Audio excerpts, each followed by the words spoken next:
Federation of student organisation Karnataka की जानिब से बेंगलुरु के प्रेस क्लब में स्टूडेंट यूथ मैनिफेस्टो लोकसभा इंतखाबात 2024 जारी किया गया। मीडिया से बात करते हुए स्टूडेंट लीडर्स ने हाईलाइट किया कि किस तरह इंतखाबात की दौड़ में तमाम पार्टीज नॉन इश्यूज़ और खुसूसन ज़ात पात और मजहब के नाम पर नफरत फैलाकर इलेक्शन लड़ती नजर आ रही हैं। स्टूडेंट लीडर्स ने जारी करदा मैनिफेस्टो में तालीम और मुलाजमत से जुड़े अहम मुतालबात शामिल किए हैं। मुतालबा ये भी है कि तालीम के हक़ के कानून का निफाज फौरी और मुअस्सर बनाएं। बेंगलुरु में कर्नाटका के जो अहम स्टूडेंट ऑर्गेनाइजेशन है, उन स्टूडेंट ऑर्गेनाइजेशन हम लोगों ने मिलके यहाँ पे हमारा मैनिफेस्टो रिलीज़ किया है।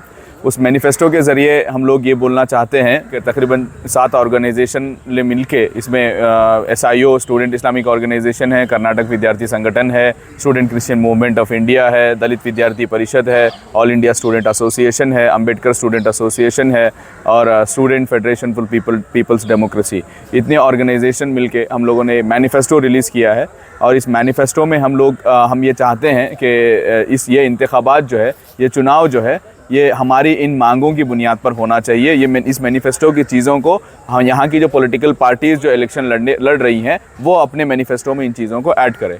बुनियादी तौर पे एक सबसे पहली चीज़ यह है कि यहाँ की जो सरकारी स्कूलों की व्यवस्था है, सरकारी यूनिवर्सिटीज़ की जो व्यवस्था है वो बदलनी चाहिए। यहाँ ख़ास करके जो है एक कौम के स्कॉलरशिप पर अटैक करना जो है, इस कौम के संविधान पर अटैक करना है, इस कौम के इस देश के बढ़ोतरी पर अटैक करना जैसा है। तो यहाँ जो मौलाना आज़ाद फेलोशिप को कैंसिल कर दिया गया सेंट्रल गवर्नमेंट के द्वारा, और यहाँ की जो नेशनल स्कॉलरशिप पोर्टल के तहत यहाँ के जो गरीब बच्चों को जो प्राइमरी एजुकेशन में पढ़ते थे उनकी स्कॉलरशिप को जो है नेशनल स्कॉलरशिप पोर्टल के तहत जो निकाला गया, हम ये चाहते हैं कि हमें सवाल खड़ा करना चाहते हैं इस चुनाव के टाइम पर, इलेक्शन के वक्त में, हम इंतखाबात के वक्त पर हम ये सवाल खड़ा करना चाहते हैं जिस फेलोशिप के तहत यहाँ के माइनॉरिटीज़ को, यहाँ के दबे कुचले तबक़ात को जो स्कॉलरशिप मिलती थी वो स्कॉलरशिप आज हमें नहीं मिल रही है। ये सबसे बड़ा हमारा सवाल है। और ये जो लोग कहते हैं कि सबका साथ सबका विकास, जिन्होंने नारा दिया था, उन लोगों ने मौलाना आज़ाद फेलोशिप को निकाला है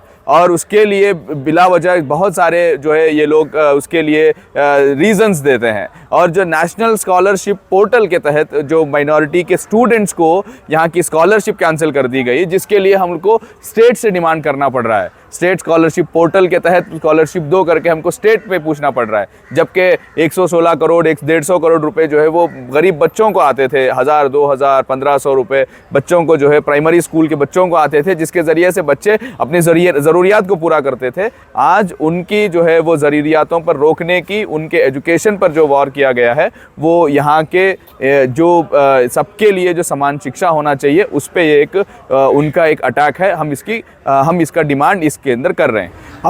हम तो ये कलेक्टिवली ये चाहते हैं कि कास्ट सेंसस हो। कास्ट सेंसस के ज़रिए से जिसकी जितनी संख्या भारी है उसकी उतनी हिस्सेदारी होनी चाहिए, ये हमारा डिमांड है। हम ये नहीं कह रहे कि हमारी पॉपुलेशन इतनी है तो इतना हमको रिजर्वेशन दे दो, हम ये नहीं कर रहे हैं।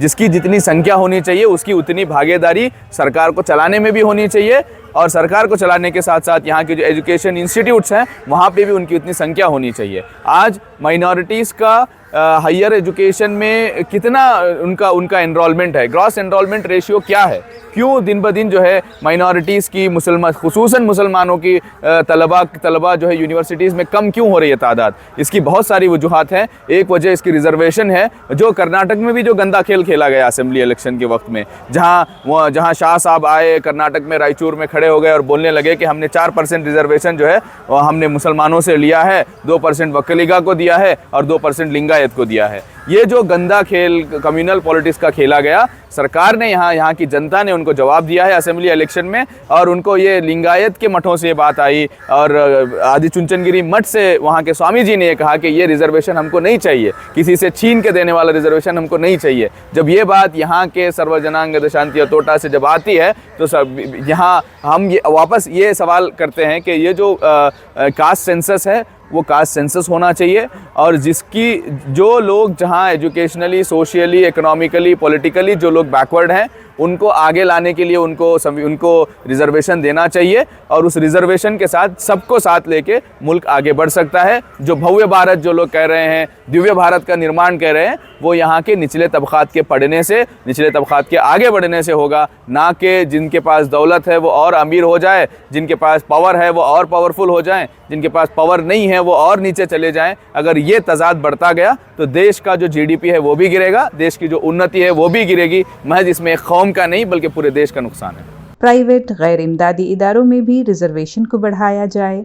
इदारा जाती इम्तियाज़ को ख़त्म करने के लिए रोहित एक्ट नाफिज किया जाए। मुल्क के हर ज़िले में कम से कम एक सरकारी मेडिकल कॉलेज और हस्पताल कायम किया जाए। सरकारी महकमों में तमाम खाली असामियों को फौरी तौर पर पुर किया जाए। नए लेबर कोड्स ख़त्म करके सेक्टरल क़वानीन बहाल किए जाएं। हुकूमत प्राइवेटाइजेशन की तमाम तजावीज़ फौरी तौर पर वापस लें। स्टूडेंट लीडर्स का कहना है कि ये मंशूर वो नौजवानों तक पहुंचाएंगे और उनसे दरख्वास्त की जाएगी कि वो सिर्फ उन सियासी जमातों और उम्मीदवारों को वोट दें जो इन ज़रूरी मुद्दों पर इंतखाब लड़ रही हैं। छात्रों का जो मुख्य मांग है, जैसे कि पहला तो न्यू एजुकेशन पॉलिसी को वापस लिया जाए, क्योंकि यह सभी तरह से छात्रों के खिलाफ है उनको, और ख़ास करके जो गरीब तबके से आते हैं उनके खिलाफ जाता है।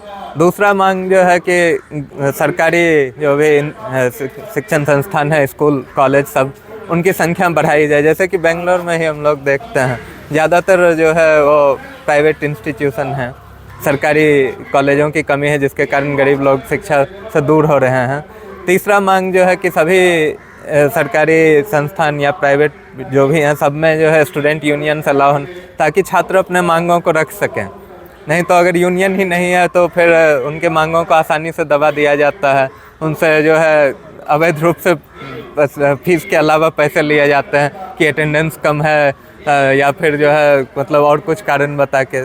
देखिए पोलराइजेशन जो है, मतलब बीजेपी पिछले अपने जब फर्स्ट बार 14 में आई, मतलब मोदी जो है, तब से जो है वो लगातार ट्राई कर रहे हैं और जो है कुछ जगह पे जो है उनको मतलब फ़ायदा होता है, जहाँ पे जो है मतलब लोग ज़्यादा पिछड़े हुए हैं, जिनको मतलब रोज़गार नहीं है, लोगों को बताया जा रहा है कि वो तुम्हारा काम छीन ले रहा है, उनको बताया जा रहा है कि ये तुम्हारा ले रहा है। तो इस तरह से जो है मतलब ना सिर्फ जो है मतलब धार्मिक आधार पे, जाति के आधार पे भी जो दलित तबके से हैं उनके खिलाफ भी जो है ये हो रहा है।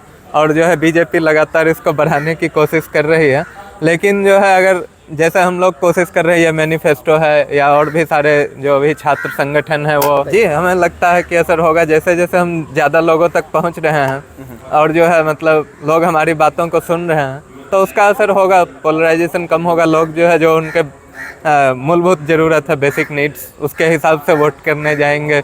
शिक्षा, रोजगार और किसान जो है वो अपने खेती का सही इकोनॉमिक डिमांड्स जो है उनके, उसके हिसाब से जाएंगे, ना कि जो है जाति या धर्म के नाम।